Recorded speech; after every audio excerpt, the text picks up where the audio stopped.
Pay attention, school's in.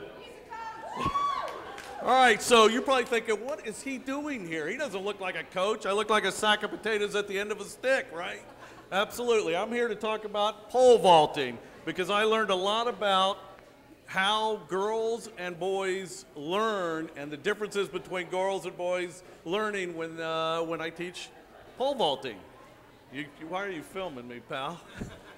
So you're saying, I got to tell you a little story. So I'm teaching about 12 kids, and I'm talking to them. They're pole vaulting, right? They're coming off. I'm telling them what they're technically doing. I had a parent come up and say, "Where's the coach?" I'm like, "I'm the coach." So if I don't look like a coach, it doesn't matter. But I do have the credentials because I teach most of the kids in the state in pole vaulting. I have my own club. It's called Pole Flyers, and we've got the top-ranked kids in the state. We've just produced lots of college scholarships. There's lots of college scholarships. What is pole vaulting? Pole vaulting is take a crazy person, send them running down a track with a pole, stick it into the ground, it bends, and they go up in the air about 16, 18 feet.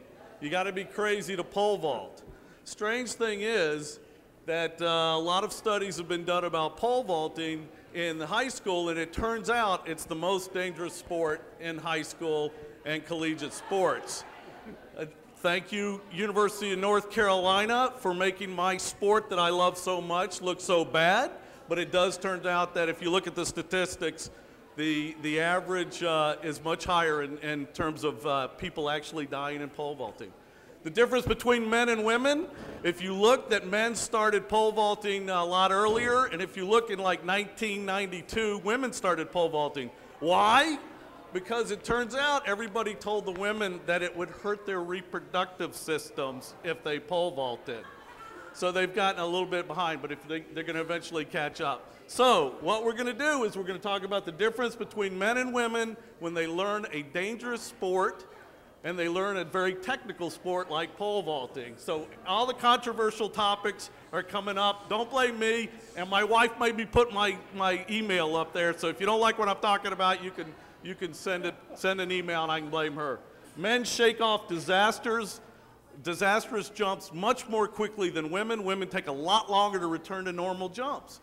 The women just seem to remember what happened with that bad jump. Guys, they could care less. They immediately get on a pole and jump. Men take risks in advancing to the next level. Women are much more methodical. Think about it. Guys, all they want to do is just get to that next level, next to that level. Women want to be very methodical, first step, second step, third step, and don't move until they've actually learned all the different steps involved. Guys could care less. Men always challenge my authority. Look at this guy, he's yelling at me. They're always yelling at me. Women respect my authority, or they basically pay no attention to me whatsoever, which obviously happens a lot. But when they do pay attention, they're very appreciative, they hug me, they love me, right? Men don't associate while in competition with other men. They don't want to talk while they're competing. Women, they'll bond together. They'll we're best of buddies. Look, they even wear the sequential numbers when they get together, right? But they look great. They're all happy while the guy's yelling and screaming. But after the competition, when somebody's won and someone's lost, men start to bond together. But the women say, forget it. I want to be alone. I want to scream and yell and be by myself. And the only friends they can find is the mascot. That's the only one they'll end up hugging. Woo!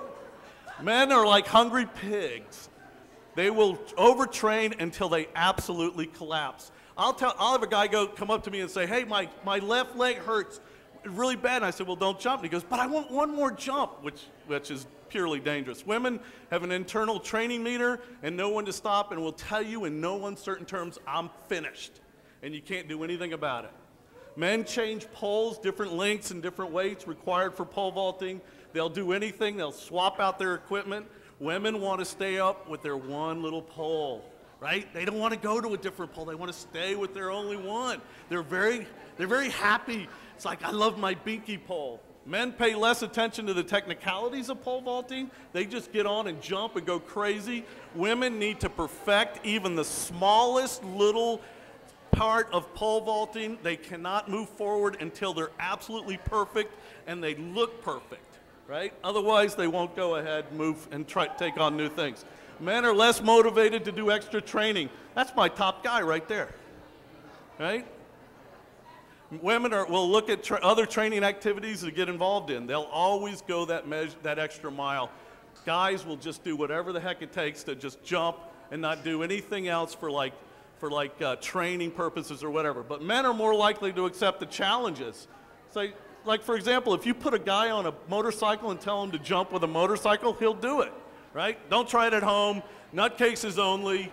The slide doesn't reflect the opinions of pole flyers management. And I think this is a really cool idea, but yeah, you're right. E equals MC squared would be really neat.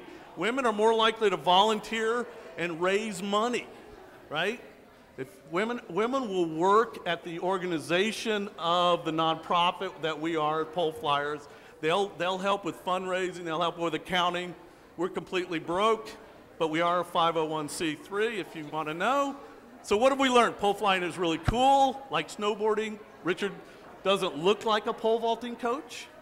Pole vaulters should wear helmets. Male pole vaulters tend to be very hairy, and women pole vaulters won't be able to have babies. It's probably not a good idea to try a pole vault on a motorcycle, and pole flyers sure needs a lot more women. It's not about the bar, it's about pole flyers. It's not about the bar, how far you get up. It's all about just trying.